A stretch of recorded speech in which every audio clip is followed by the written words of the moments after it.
Welcome everyone, welcome to Orissa IAS academy. So आज हम आपके लिए लेकर के आए हैं एक special session that is related with UPSC and OPSC, and in this session we are going to discuss the exam preparation guide along with my co-educator Danish Faraj sir. So in this session we are going to discuss the total exam strategy along with the syllabus discussion. तो हमारे साथ बने रहें इस exam को अच्छे से समझने के लिए।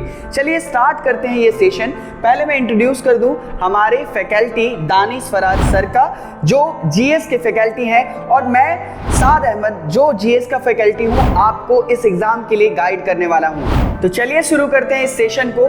इस सेशन में हम लोग पढ़ने वाले हैं about the UPSC and OPSC exam preparation guide. लेकिन पहले मैं आपको बताना चाहता हूं कि इस पर्टिकुलर एग्जाम के लिए हमने लॉन्च किया है संकल्प 3.0 बैच। अगर किसी को भी इस बैच में इंटरेस्ट है तो ये दिए गए नंबर पर आप कॉल कर सकते हैं। हमारा 2 जगह पे ब्रांच है, लक्ष्मी सागर में और जगमारा में, तो आप कहीं भी आकर के ज्वाइन कर सकते हैं और हमारे ऑनलाइन सेशन में भी आप जुड़ सकते हैं। चलिए स्टार्ट करते हैं आज का ये सेशन। आज हम लोग डिस्कस करने वाले हैं कि इस एग्जाम को ही क्यों ऑप्ट करना है, why UPSC and OPSC, the benefit of opting for this exam. Along with that, we will discuss the syllabus of both UPSC and OPSC, the master strategy to crack the exam, and we will also discuss the cutoff marks of the previous year and the importance of previous year questions. So let us start. First ये समझने की कोशिश करते हैं कि क्यों हमें UPSC और ओपीएससी का ही प्रिपरेशन करना है। तो मान लेते हैं कि ये एक वेन डायग्राम है जिसमें आपको एक सेट लिया गया है यूपीएससी।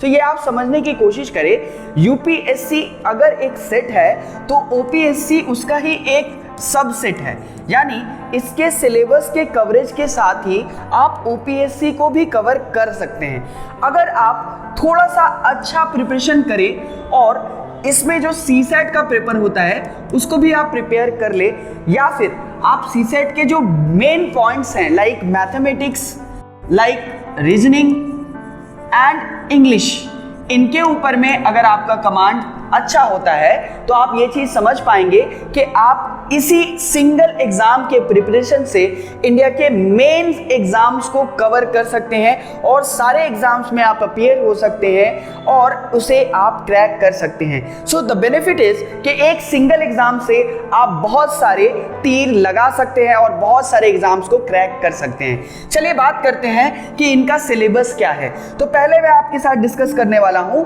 यूपीएससी का सिलेबस।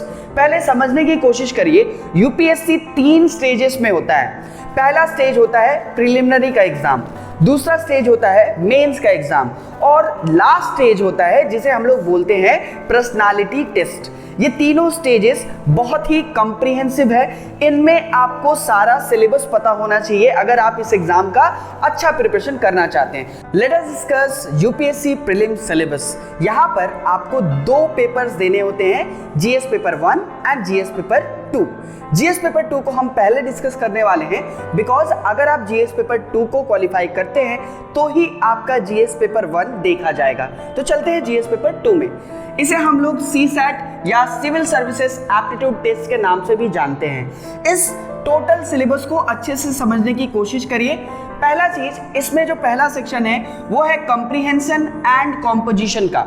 इसमें आपको एक पैसेज दिया जाएगा, उस पैसेज के अकॉर्डिंग आपको इन्फरेंस निकालने को दिए जाते हैं, यानी कुछ क्वेश्चंस के आंसर देने होते हैं। Next, logical reasoning and analytical ability, जिसमें रीजनिंग का टोटल सेक्शन आता है जिसमें सिलोगिज्म्स, डाइस, कैलेंडर, इन सारे क्वेश्चंस को भी देखा जाता है। अपार्ट फ्रॉम दैट जो आपका लॉजिकल रीजनिंग है उसमें एनालिटिकल क्वेश्चंस भी ज़्यादा होते हैं। नेक्स्ट आते हैं डिसीजन मेकिंग और प्रॉब्लम सॉल्विंग में। यहाँ आपको डिसीजन मेकिंग के बेसिक क्वेश्चन, जो आपको एक अच्छे सिविल सर्वेंट बनने के लिए ज़रूरी है, तो आपको डिसीजन मेकिंग के क्वेश्चन जरूर दिए जाते हैं और प्रॉब्लम सॉल्विंग के क्वेश्चन भी यहाँ पर आपसे पूछे जाते हैं। बेसिक न्यूमरेसी में आपको क्लास 10 लेवल के जो बेसिक अरिथमेटिक के सेक्शन है, मेंसुरेशन है, ज्योमेट्री है, इस सेक्शन से क्वेश्चन पूछे जाते हैं। यहाँ पर आपका ये टोटल सिलेबस कंप्लीट होगा एक सेक्शन जो बचा हुआ है वो है डेटा इंटरप्रिटेशन का।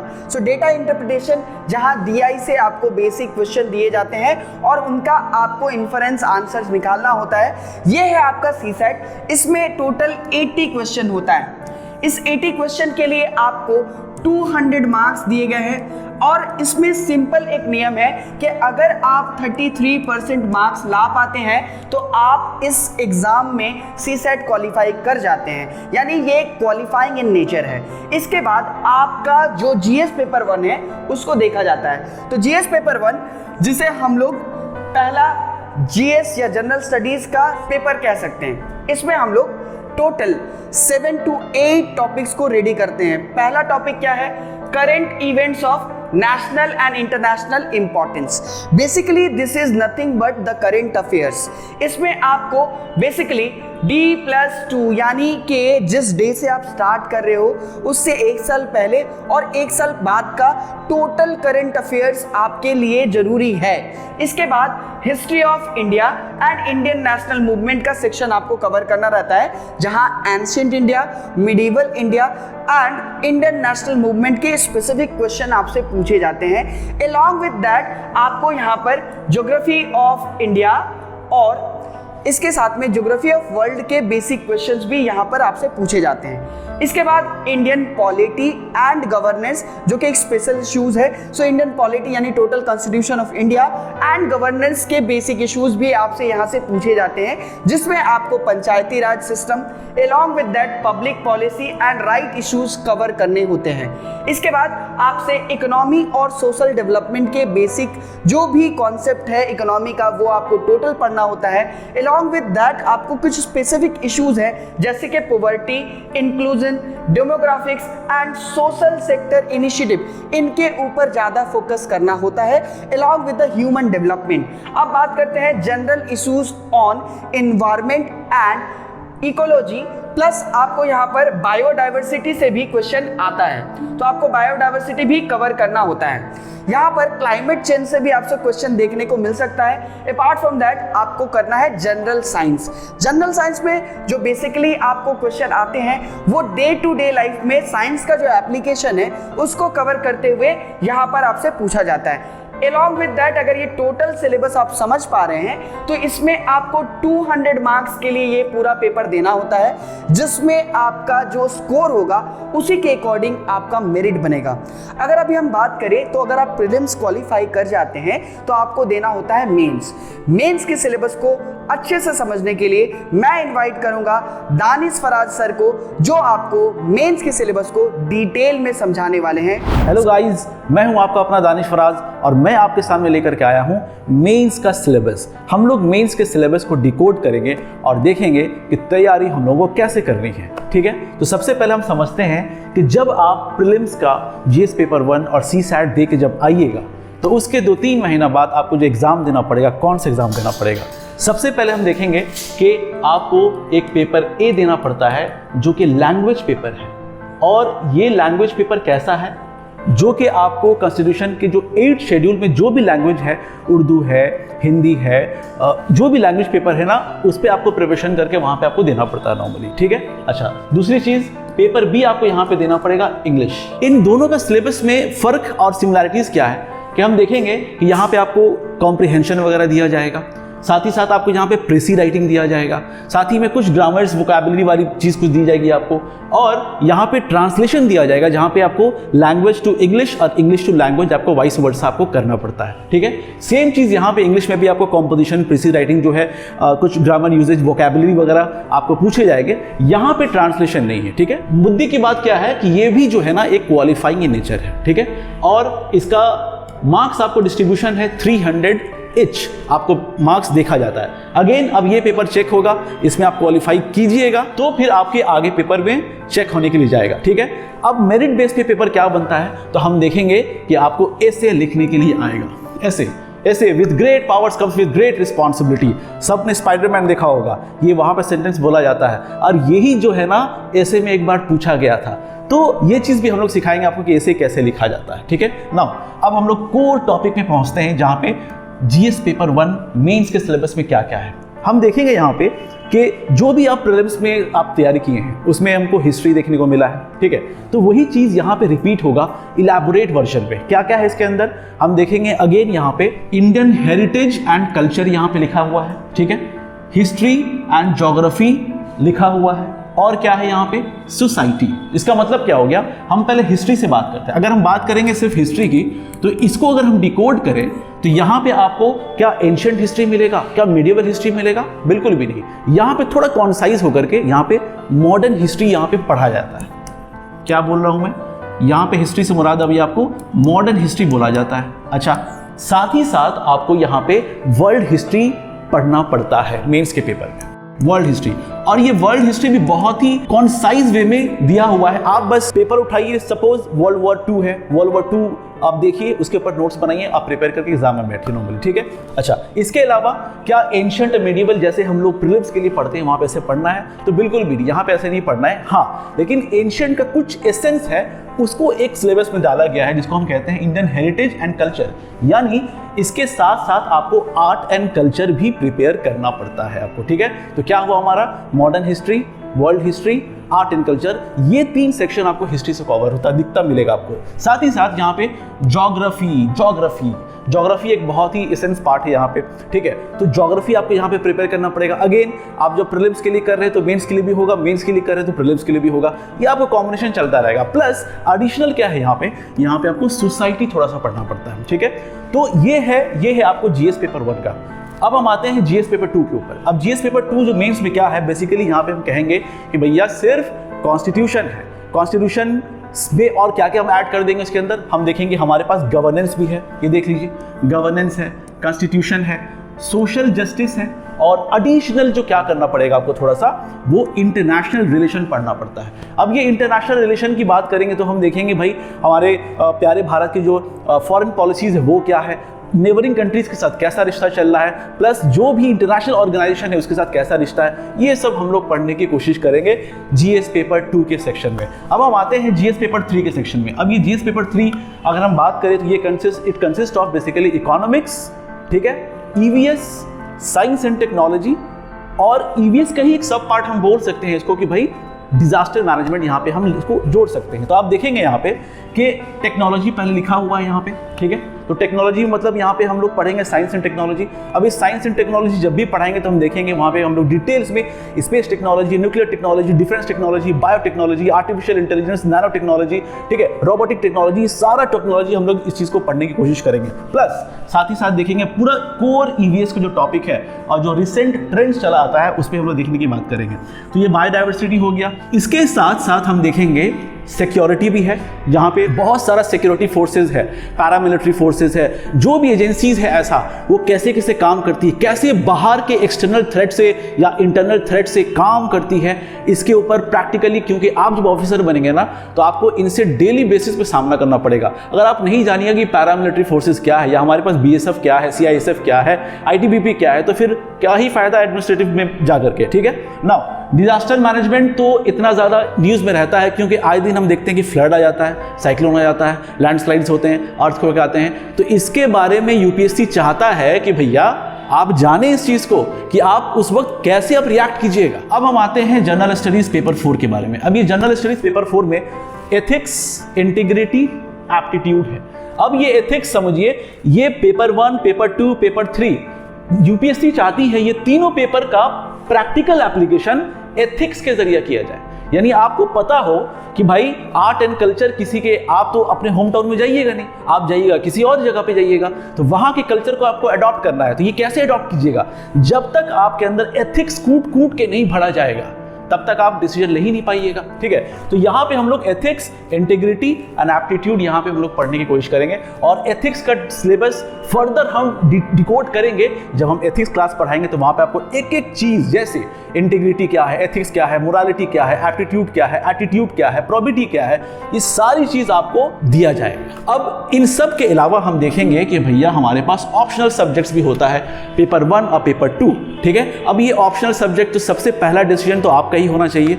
अगर आप कोई ग्रेजुएशन कर रहे हैं किसी पर्टिकुलर सब्जेक्ट में, ये सोच करके कि हमको ऑप्शनल सब्जेक्ट वो लेना है, तो सबसे बेस्ट स्ट्रैटेजी यही होता है जो आपको कन्वीनियंट लगे, जो आपको कम टाइम में ज़्यादा कर पाए, जिस पे आपको इंटरेस्ट हो वो आप लीजिए। उसके बाद हम लोग हैं आपको गाइड करने के लिए, लेकिन फर्स्ट डिसीजन जो होगा ना वो आपको होगा। याद रखिए, आप जो ब्यूरोक्रेट की कुर्सी में बैठिएगा ना, वहाँ पे डिसीजन पहले आपको लेना पड़ता है, ठीक है।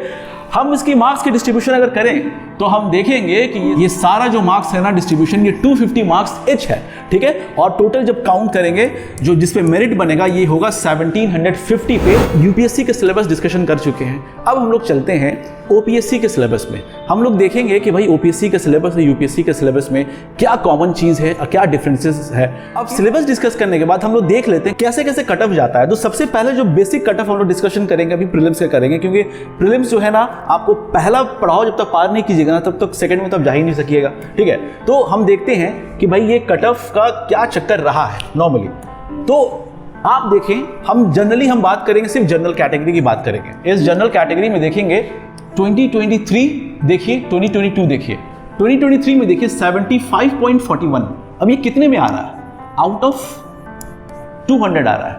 आप देखिए 2019 में 98 था, इससे कम हुआ 92.51, इससे कम हुआ 87.54, ये थोड़ा सा मार्जिनल थोड़ा सा बड़ा है, ये 88.22। और 2023 में देखिए सीधा सीधी 75 क्वेश्चंस। आप समझ रहे हैं कि आप अगर 40 क्वेश्चंस कर लेते हैं एक्यूरेट तो आप क्वालिफाई कर जाइएगा। मतलब out of 100 question if you attempt the 40 question then you will qualify for the mains. Simple. पढ़ना क्या है आपको? सिंपल सा, ठीक है। यही स्ट्रैटेजिकली आपको देखना होता है। अब देखिए 75.41 कट ऑफ, अब ये कम क्यों जा रहा है? इसके पीछे भी एक रीजन है। रीजन क्या है कि जो पहले पेपर चेक होता है सीसैट का पेपर, अब सीसैट को बच्चे इग्नोर कर देते हैं, वहां पे क्वालिफाई भी नहीं कर पाते हैं। बहुत ऐसे कैंडिडेट है जिसने 106, 107, 108 ऐसे भी लाते हैं, लेकिन वो मेंस दे ही नहीं पाते हैं क्योंकि उनका सीसैट पेपर कमजोर होता है। तो हम लोगों को सीसैट पेपर को ना हल्के में बिल्कुल भी नहीं लेना है, ठीक है। तो ये आपको कट ऑफ है, और ये जनरल का कट ऑफ मैंने लिया है नॉर्मली, तो ये कट ऑफ है। इस स्ट्रैटेजी से हम लोग नॉर्मली चलेंगे। इसके बाद ये थोड़ा सा वेटेज की भी बात कर लेते हैं कि भाई इतना जो पेपर हम लोग पढ़ें तो उसका वेटेज क्या है। तो अगर हम प्रीलिम्स की बात कर लेंगे अगर, तो प्रीलिम्स में मेन है गेस, ये याद रखिएगा, geography, economics, science and technology. इस इकोनॉमिक्स में आप जो है ईवीएस भी लगा दीजिए, ठीक है। तो अगर आप इस 3 पेपर को प्रायोरिटी समझ करके आप अगर तैयारी करते हैं तो हम कह सकते हैं कि मोर देन 40 क्वेश्चंस आपको ये तीनों कॉम्बाइन करके आपको दे देगा आपको, ठीक है। तो तैयारी करना पे स्टार्ट कर दीजिए, ठीक है। और ये सब सिलेबस को कट ऑफ को देखने के बाद अब हम चलेंगे ओपीएससी की तरफ, और ओपीएससी में देखेंगे क्या क्या चीज कॉमन है, क्या क्या डिफरेंसेस है, क्या आपको एडिशनल बहुत ज्यादा क्या पढ़ना है। इसी चीज को डिकोड करने के लिए मैं साथ सर को एक बार फिर से यहाँ पे बुलाऊंगा ताकि आपको अच्छे से यूपीएससी के साथ कंपेयर करके बता पाए, और आपको ओपीएससी का सिलेबस आपको पता भी होना चाहिए, ठीक है। So guys let us discuss OPSC syllabus. हम लोगों ने अभी थोड़ी देर पहले यूपीएससी के सिलेबस को अच्छे से डिकोड करके पढ़ा है, लेकिन ये भी समझना है कि ओपीएससी में क्या मेजर डिफरेंसेस हैं और क्या स्पेशल चीज अगर हम प्रिपेयर कर लेते हैं तो ओपीएससी भी इजीली क्रैक कर सकते हैं। तो चलते हैं ओपीएससी के सिलेबस में। ओपीएससी का सिलेबस 3 स्टेजेस में डिवाइडेड है। इसमें भी प्रीलिम्स, मेंस और पीटी का आपको एग्जाम देना पड़ता है। प्रीलिम्स की अगर हम बात करें तो प्रीलिम्स में भी 2 पेपर होते हैं, GS1 और GS2। GS2 जो कि सीसैट का पेपर है, यहाँ भी सेम थिंग, सीसैट अगर आप क्वालिफाई करते हैं तो ही आप GS पेपर 1 आपका चेक किया जाएगा। GS पेपर 1 के सिलेबस को अच्छे से पढ़ेंगे और देखने की कोशिश करेंगे कि GS पेपर 1 में एक्चुअली क्या क्या टॉपिक्स आ रहे हैं। तो GS पेपर 1 जो कि 200 मार्क्स का पेपर है, इसमें हम लोग अगर देखेंगे तो ये एक्चुअली 200 मार्क्स जो है कहाँ से पूछा जाता है। तो 200 मार्क्स के लिए 2 घंटे का एग्जाम होगा आपका, और इसमें सबसे पहला इंपॉर्टेंट टॉपिक है करंट अफेयर्स इटसेल्फ, जो कि यूपीएससी में भी डिस्कस किया गया था। दूसरा टॉपिक इंडियन हिस्ट्री या फिर history of India and Indian national movement. जो भी यूपीएससी में सिलेबस थे वो यहाँ पर कुछ कॉमन आपको देखने को मिलेंगे। The geography of India and world geography जो वहां पर भी सिलेबस में था। Apart from that there is Indian polity, governance, the right issues and the policies, public policies. अगर अब इसके बाद बात करते हैं हम, तो इसके बाद आपको पढ़ना होता है इकोनॉमी एंड सोशल डेवलपमेंट। सो देखिए, इकोनॉमी एंड सोशल डेवलपमेंट से भी आपके सेम क्वेश्चंस जो यूपीएससी में आ रहे थे वही यहाँ पर पूछा जाएगा। तो अगर आप अच्छे से देखोगे तो 7 टॉपिक कॉमन है यूपीएससी और ओपीएससी में। जो एक्स्ट्रा पढ़ना है वो क्या पढ़ना है, इस पे हम लोग फोकस करेंगे। यानी यहाँ पर भी आपको साइंस पढ़ना होता है, एनवायरमेंट, बायोडाइवर्सिटी पढ़ना होता है, लेकिन एक्स्ट्रा क्या पढ़ना होता है? तो एक्स्ट्रा पढ़ना क्या होता है, आपको पढ़ना होता है उड़ीसा के स्पेशल पेपर को। उड़ीसा के स्पेशल क्या इश्यूज प्रिपेयर करेंगे? सो उड़ीसा का हम लोग पढ़ते हैं, उड़ीसा का history of Orissa and Oriya nationalism. यहाँ हम लोग ancient medieval history of Orissa को पढ़ते हैं, प्लस फ्रीडम स्ट्रगल में उड़िया नेशनलिज्म या फिर उड़ीसा का क्या कंट्रीब्यूशन रहा है उसको यहाँ पर हम लोग देखते हैं। Along with that we discuss here Orissa geography, जिसमें हम लोग उड़ीसा के फिजिकल ज्योग्राफी को, रिवर सिस्टम को, natural resources, transport and communication को अच्छे से पढ़ते हैं। हिस्ट्री के सिलेबस को अगर अच्छे से बताएं तो यहाँ पर हम लोग art and culture of Orissa को भी कवर करेंगे, क्योंकि यहाँ से भी आपको क्वेश्चन देखने को मिलता है। अब अच्छे से अगर आप ध्यान दें तो ये आपका प्रीलिम्स का पेपर 1 था, जिसमें आपको 200 मार्क्स लाना है और 200 मार्क्स में आपको अपने मेरिट को क्लियर करना है। सीसेट 2 जो कि आपका सेकंड पेपर है, GS2 जिसे बोलते हैं हम लोग, सीसेट में हमारे पास वो same syllabus, comprehension, interpersonal skill, logical reasoning, data interpretation and decision making के जो बेसिक क्वेश्चन पहले भी यूपीएससी में हमने देखे थे वो यहाँ पर पूछे जाएंगे। ये भी 33% मार्क्स ला करके आप क्वालिफाई कर सकते हो और उसके बाद आपका जीएस पेपर 1 देखा जाएगा। यहाँ भी उड़ीसा के प्रीलिम्स के कट ऑफ को हम लोग एनालाइज करेंगे तो आपको समझ में आएगा कि बहुत ही माइनर मार्क्स ला करके आप उड़ीसा के भी मेंस को दे सकते हैं। ओपीएससी के फर्दर सिलेबस को और अच्छे से हम लोग डिस्कस करेंगे। ओपीएससी के मेंस के बारे में अब हम लोग डिस्कस करते हैं। क्या डिस्कस करना है? तो यहाँ पर हम लोग याद रखेंगे कि ओपीएससी में हम लोग टोटल 9 पेपर देते हैं, टोटल 9 पेपर्स आर देयर, जिसे हम लोग को डिस्कस करना है। ये 9 पेपर्स में से 2 पेपर जो है क्वालिफाइंग इन नेचर है, पेपर 1 एंड पेपर 2। पेपर 1 जो कि उड़िया लैंग्वेज का है, इसमें उड़िया लैंग्वेज में 300 मार्क्स का आपका पेपर आता है। इसमें हम लोग बेसिक क्वेश्चंस, बेसिक चीजें करते हैं, like comprehension of a given passage, precise writing, uses and vocabulary of the Odia language, translation from English to Odia and vice versa, यानी Odia to English, short essays and expansion of ideas। ये सारे मिला करके आपको 300 marks के आने वाले हैं। इसके बाद अगर हम बात करें तो आपका सेकेंड पार्ट होता है जिसे हम लोग बोलते हैं पेपर 2। यह है इंग्लिश लैंग्वेज का पेपर। यहाँ पर आपको भी 300 मार्क्स दिया जाता है। इसमें भी आपको basic comprehension of a passage दिया जाएगा, precise writing, uses and vocabulary दिया जाएगा और शॉर्ट एसेज लिखने को दिया जाएगा। इनका भी 300 मार्क्स है। ये दोनों पेपर क्वालिफाइंग इन नेचर है, यानी एक बेसिक मार्क्स के साथ आप क्वालिफाई कर जाएंगे तब आपका मेरिट पेपर देखा जाएगा। यहाँ पर आपको याद रखना है कि मेरिट पेपर टोटल 7 हैं। इन टोटल मेरिट पेपर्स को अगर हम डिस्कस करें तो पहला मेरिट पेपर जो हमें देना है वो है एसेज का। जैसे कि यूपीएससी में भी हमने 2 एसेज लिखने की बात की थी और यूपीएससी में भी पहला पेपर जो था वो इंग्लिश एसे का था। यहाँ 250 मार्क्स जो है वो भी सेम है यूपीएससी की तरह। यहाँ भी हमें 2 एसेज लिखने होते हैं। एसेज का पेपर आपके लिए बहुत इंपॉर्टेंट होता है। अगर आप अच्छा लिखना जानते हैं तो आप बाकी सारे पेपर जो कि डिस्क्रिप्टिव इन नेचर है अच्छा लिख सकते हैं। आते हैं हम पेपर 2 पे, जिसे हम लोग बोलते हैं जीएस पेपर 1। इसमें हम लोग 250 मार्क्स का एग्जाम देते हैं। ये डिस्क्रिप्टिव इन नेचर है। इसके 3 टॉपिक आपको कवर करने हैं, Indian heritage and culture, next Odisha heritage and culture, next history and geography of the world and society.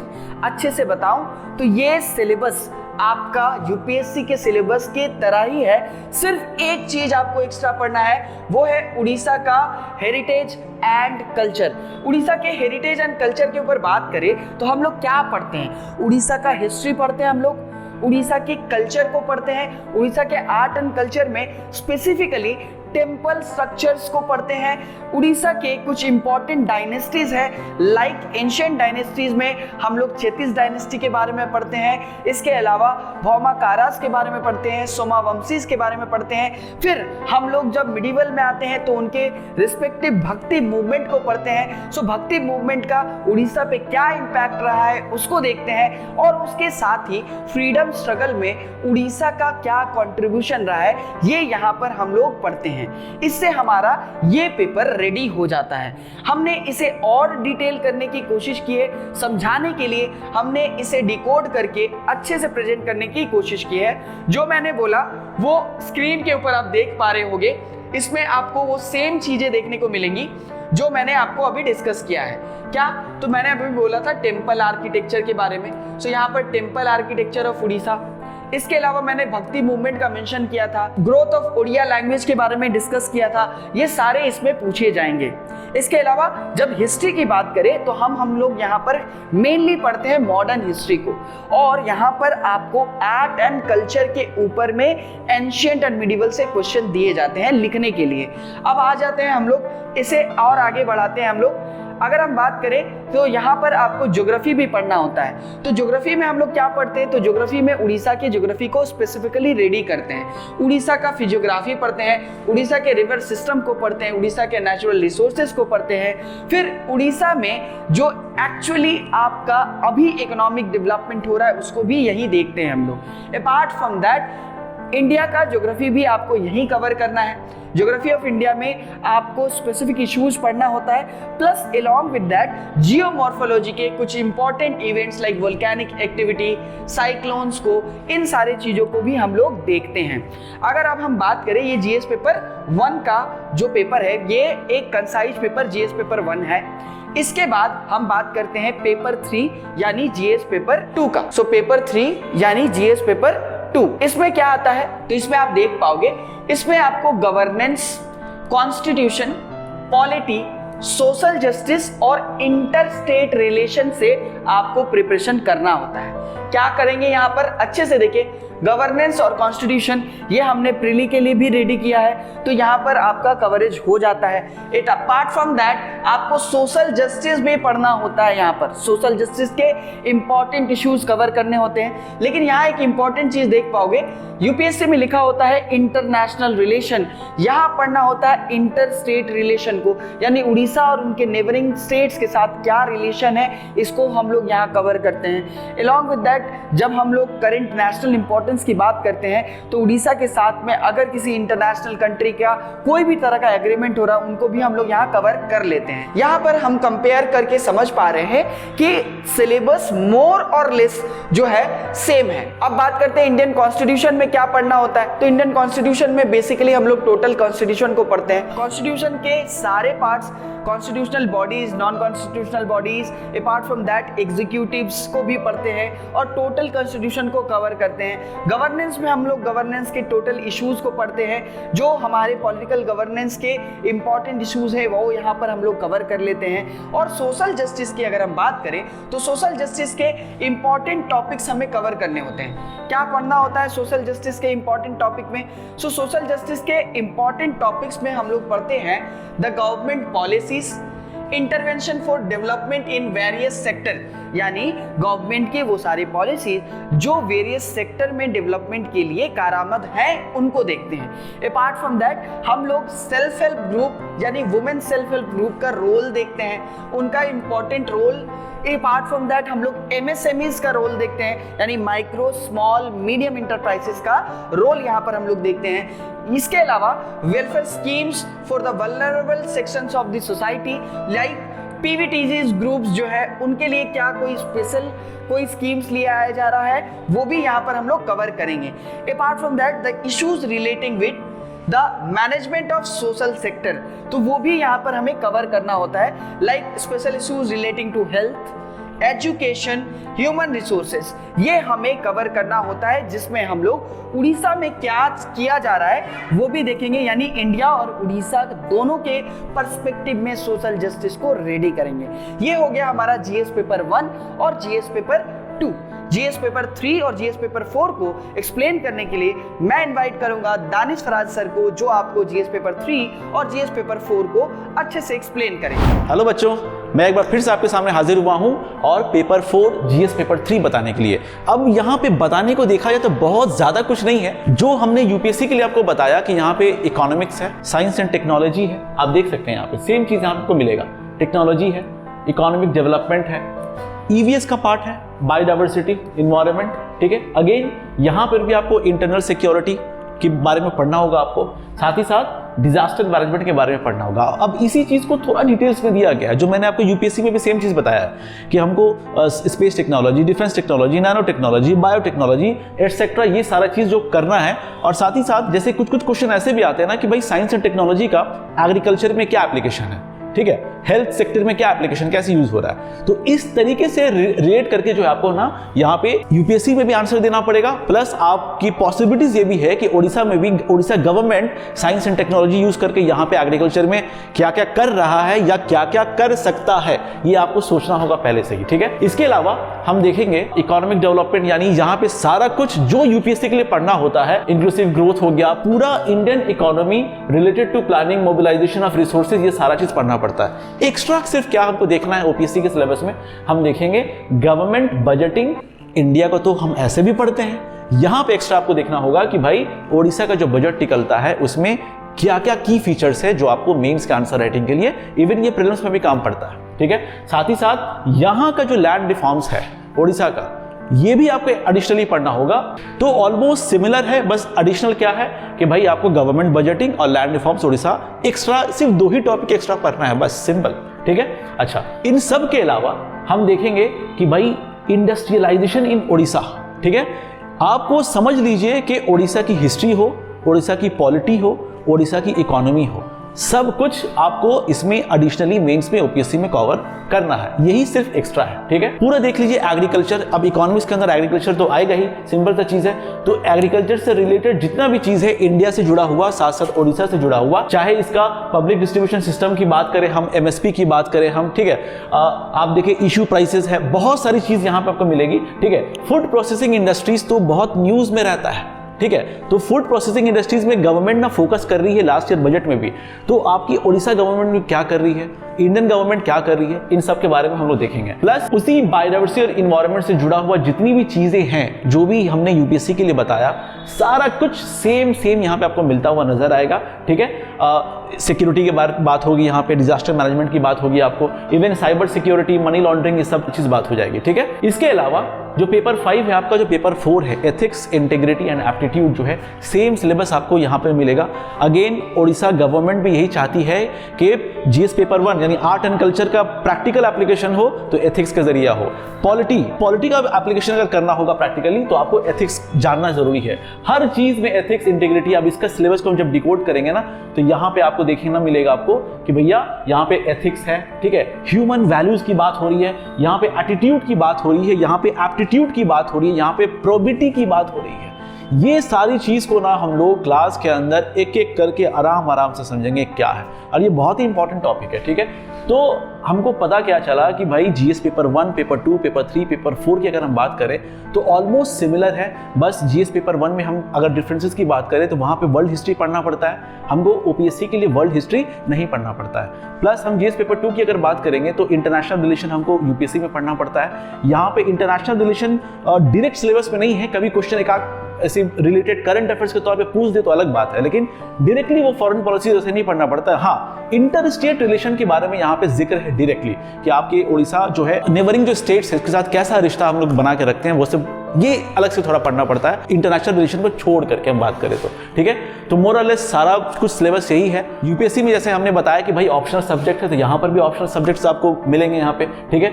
अब ये सब बड़ा कॉमन सा चीज़ है कि भाई जो भी ऑप्शनल सब्जेक्ट सिलेबस में गिवन है उनमें से आप कुछ भी चूज कर सकते हैं। ये अगेन ये आपका पहला इंटरेस्ट होना चाहिए इसके ऊपर, फिर हम लोग गाइड करेंगे। फर्स्ट डिसीजन आपका ही होना चाहिए, और हर चीज का जो भी आप ऑप्ट कीजिएगा उसका सिलेबस आपको ऑलरेडी ओपीएससी के वेबसाइट पर डिटेल्स में आपको मिलेगा। आपको जियोलॉजी लेना, जियोलॉजी का सिलेबस डाउनलोड करके अपने पास रखिए, लास्ट 5 इयर्स का क्वेश्चन देखिए। एग्जांपल के तौर पे आप जियोलॉजी का एक सिलेबस निकाल दीजिए या हिस्ट्री का सिलेबस निकाल दीजिए, लास्ट 5 इयर्स का क्वेश्चन आप देख लीजिए, उसके बाद टैली कीजिए कि आप कर पाते हैं कि नहीं कर पाते हैं, आपका इंटरेस्ट है कि नहीं, आप कितना उससे फेमिलियर है, उस हिसाब से आप सबसे पहला डिसीजन आपका ही होगा, ठीक है, ऑप्शनल सब्जेक्ट चूज करने में। इसके बाद सेम चीज है, ये थर्ड स्टेज है, फाइनल स्टेज है, जहां पे आपको बहुत सारी खुशी मिलने वाली होगी।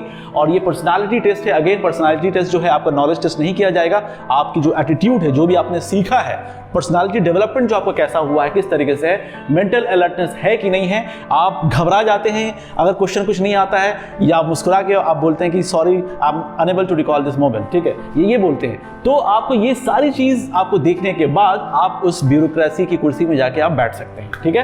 तो ये था हमारा सिलेबस, और सिलेबस को अच्छे से आपको याद करना पड़ेगा। याद रखिएगा, सिलेबस आपको अगर पता नहीं है तो आप एग्जाम की प्रिपरेशन बिल्कुल भी सही से नहीं कर पाइएगा, ठीक है। मार्क्स का डिस्ट्रीब्यूशन अगेन मेंस रिटन में आपको 1750 मार्क्स है, प्लस पर्सनालिटी टेस्ट जो है 250 मार्क्स है। यहाँ पे हम देखेंगे कि 2000 मार्क्स का पड़ा हुआ है, 2000 मार्क्स का आपको देना पड़ता है। ये चीज हमने ऑलरेडी डिस्कशन कर रखा है कि भाई क्या क्या कैसा डिस्ट्रीब्यूशन है। आप चाहे तो स्क्रीनशॉट ले सकते हैं, ये देख लीजिए, ये मार्क्स है, कुछ नहीं है इसके अंदर, बाकी सारा डिस्कशन हो चुका है। और लास्ट हम लोग डिस्कशन करने वाले हैं कट ऑफ का, और ये ओपीएससी का जो लास्ट कट ऑफ हमारे पास जो अभी फिलहाल अवेलेबल है, आपको सिर्फ बताना चाहते हैं कि भाई यहाँ पे 2021 का जो सिलेबस है, खासतौर से मैं ले रहा हूँ आपको अनरिजर्व कैटेगरी के लिए। ये देखिए 106 मार्क्स मेल के लिए है, और फीमेल वुमेन एम्पावरमेंट आप खुश हो जाइए, आप देखिए 96 मार्क्स यहाँ पे है। इसके अलावा भी रिजर्वेशन में आप देखने को मिलेगा बहुत कम है।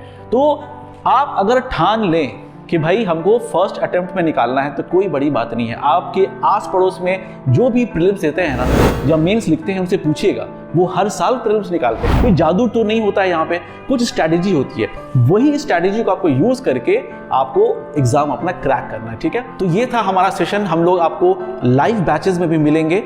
उससे पहले हम लोग कुछ डिस्कशन करना चाहते हैं, जैसे ये सारी चीज़ तो बात कर लिए कि अब बुक्स कौन कौन सा है, इसके लिए हम साथ सर को भी यहाँ पे बुलाना चाहेंगे। तो सारा सिलेबस डिस्कशन करने के बाद अब ये ज़रूरी होता है कि भाई आप तैयारी कैसे करें।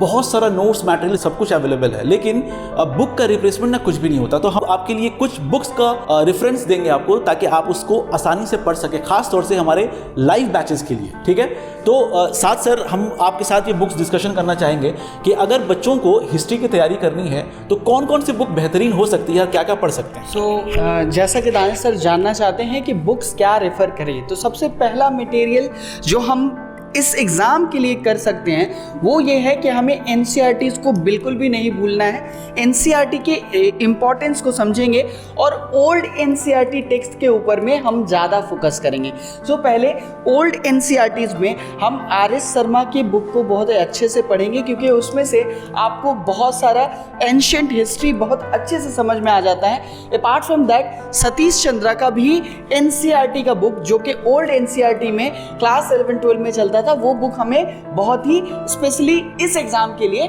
हेल्प करने वाला है। अगर हम मॉडर्न इंडिया की बात करें तो मॉडर्न इंडिया में जो हम सबसे इम्पॉर्टेंट बुक पढ़ते हैं वो अपार्ट फ्रॉम एनसीईआरटीज हम पढ़ते हैं एक रेफरेंस बुक को, जिसे हम लोग स्पेक्ट्रम या राजीव वहीर के बुक का नाम जानते हैं। उस बुक को अगर हम लोग कवर करते हैं तो हमारा मॉडर्न इंडिया का मेन पॉइंट्स जो है कवर हो जाता है। ये है हमारा हिस्ट्री का जो इम्पोर्टेंट बुक्स हमें कवर करना पड़ता है।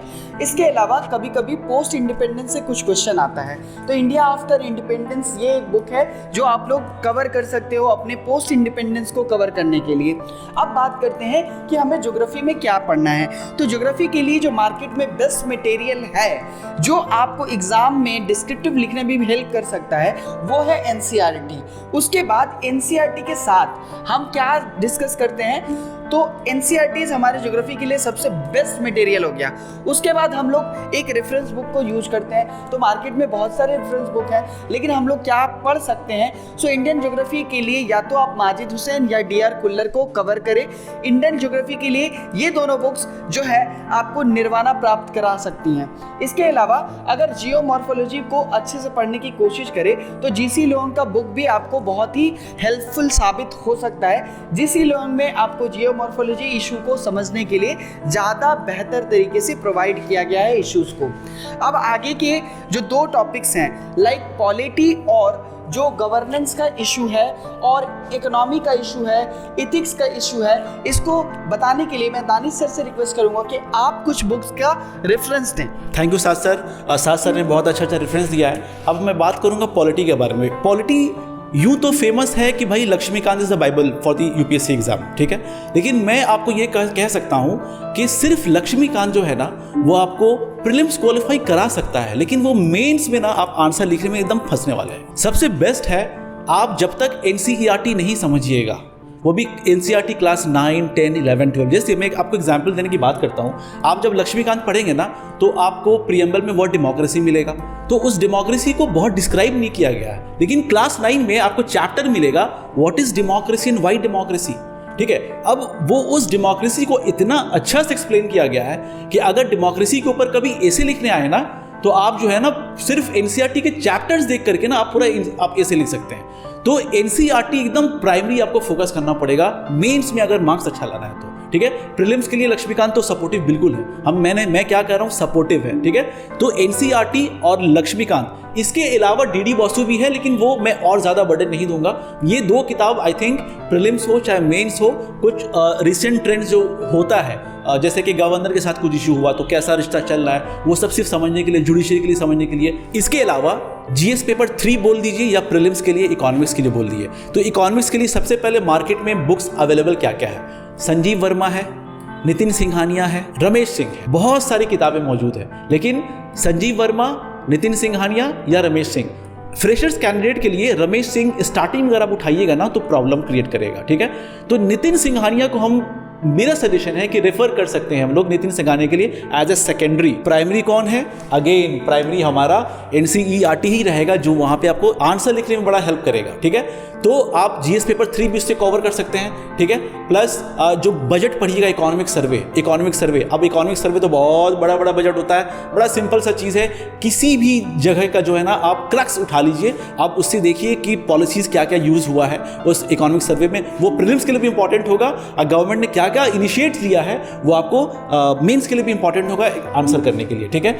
इसके अलावा हम EVS की अगर बात करें तो EVS जो है रवि अग्रहरी का एक EVS आता है, ठीक है, और एक शंकर IAS तो बहुत फेमस है इसके लिए, ठीक है। तो कोई भी एक बुक पढ़ लीजिए, उठा लीजिए आप, कोई भी एक बुक, एक साथ 2 बुक की मैं कभी भी रेफर नहीं करूंगा, एक बुक उठा लीजिए। बायोलॉजी चैप्टर से ना क्लास 11-12 में आप देखिएगा लास्ट 3-4 चैप्टर जो है ना कुछ EVS का बेसिक स्कोर कॉन्सेप्ट है। मतलब EVS में एक स्टैटिक पार्ट है, एक डायनेमिक पार्ट है। डायनेमिक पार्ट का मतलब जो भी कॉन्फ्रेंसेस COPs हो रहे हैं, ठीक है, उसमें क्या क्या आउटकम है, क्या क्या किया जा रहा है, वो बेसिकली करंट रिलेटेड और स्टैटिक दोनों मिला करके आपको पढ़ना रहता है। तो रवि अग्रहरी का बुक्स हम बोल रहे हैं और शंकर IAS का कोई भी एक ले सकते हैं। प्लस आप जो है बायोलॉजी बुक्स में आप क्लास 11-12 में से कुछ सेक्शन आपको मिलेगा जो आपको वहां पे मिलेगा। इवन बायोटेक्नोलॉजी के बारे में भी यहाँ पे कुछ ना कुछ आपको मिल जाएगा जो GS पेपर 3 में हेल्प कर लेगा, ठीक है।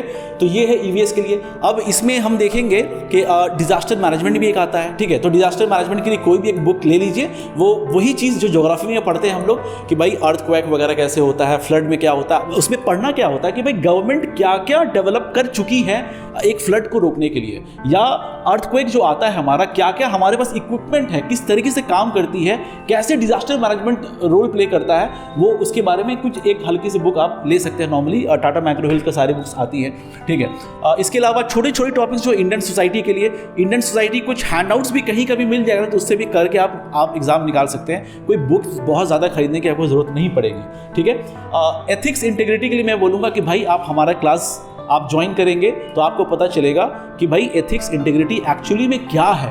वो फील जो है ना, वो मोरालिटी वाली फीलिंग, वो ईमानदारी वाली फीलिंग जो है बुक पढ़ के नहीं आने वाली है, वो आपको हमसे सुन करके ही आने वाली है, ठीक है। तो ऐसे अगर बुक की बात करें तो अगेन टाटा मैग्रो हिल्स का जो है कुछ लेक्सिकॉन वाला जो है एथिक्स इंटीग्रिटी बहुत फेमस है, आप वो भी यूज़ कर सकते हैं, ठीक है। तो ये कुछ मोटी मोटी चीज़ जो है हम लोग हिस्ट्री, पॉलिटी, ज्योग्राफी और कुछ डिजास्टर मैनेजमेंट के बारे में मैं बोला हूँ। अब मैं साथ सर से पूछता हूँ अगर और कुछ बच गया है तो साथ सर कुछ आपको रेफर करें। सो ये था यूपीएससी के लिए, यही सेम रेफरेंस आपको यूज करना है। उड़ीसा के लिए ओपीएससी हमारा मेन टारगेट है। इस पूरे बैच का जो बैच हम रन कर रहे हैं इसका मेन टारगेट है ओपीएससी को क्रैक करवाना। तो ओपीएससी के लिए हम लोग उड़ीसा के स्पेसिफिक इशूज़ को पढ़ने के लिए उड़ीसा का एक कंसाइज मटेरियल जो आपको हमारे इंस्टीट्यूट के द्वारा प्रोवाइड किया जाएगा वो आप यहाँ से कवर करेंगे, तो आप ओपीएससी के सारे फंडामेंटल थिंग को कंप्लीट कर सकते हैं। ओपीएससी का ये जो सेक्शन है स्पेशली उड़ीसा का स्पेशल इश्यूज वो आपको हमारे स्पेशल नोट से कवर किया जाएगा। इसके अलावा जो भी टॉपिक्स, अगर कोई माइनर टॉपिक्स हमसे मिस भी हो गई है तो वो हम क्लास में डिस्कस करने वाले हैं। ये हुआ हमारे टोटल सिलेबस का डिस्कशन, प्लस हमने आपके साथ में बुक्स भी डिस्कस किए हैं, प्लस मास्टर स्ट्रैटेजी को भी समझाने की कोशिश की है। अब हम बात करते हैं हमारे इस पूरे इंस्टीट्यूशन के द्वारा जो नया संकल्प 3.0 बैच लॉन्च किया गया है। इस बैच में आपके लिए बहुत ही कंसाइज एक टोटल वे में आपको एक पूरा का पूरा कोर्स ऑफर किया जा रहा है जो 2 साल का कोर्स है। इसमें आप आकर के हमारे ऑफलाइन बैचेस में भी ज्वाइन कर सकते हैं। हमारे ब्रांचेस उड़ीसा में जगमारा और लक्ष्मी सागर में अवेलेबल हैं। आप किसी भी एग्जाम के लिए, बैंकिंग के लिए भी आप यहाँ पर ज्वाइन कर सकते हैं, और ओपीएससी के लिए मेनली अगर आप फोकस करते हैं तो प्लीज़ आप आकर के जगमारा या लक्ष्मी सागर में आप ज्वाइन कर सकते हैं। इस एग्जाम के लिए हम लाइव सेशंस में भी बहुत सारे मजेदार वीडियो लेकर के आने वाले हैं, तो आप बने रहें हमारे साथ। हम आपको इस एग्जाम को क्रैक करवा करके छोड़ेंगे। आप बहुत ज़्यादा इंपॉर्टेंट हो हमारे लिए। So all aspirants be ready for the magical session by Orissa IAS academy. और एक साथ सर मैं बताना चाहता हूँ बच्चों को जो हमारे साथ ऑलरेडी लाइव बच्चे हैं, आपको ग्रुप में मैसेज चला जाएगा कि भाई क्लासेस कब से आपको स्टार्ट होने वाला है, ठीक है। तो आप ग्रुप पे बने रहिए और हमसे कनेक्ट रहिए। So thanks for joining the session and we will conclude this session here. Thanks for joining.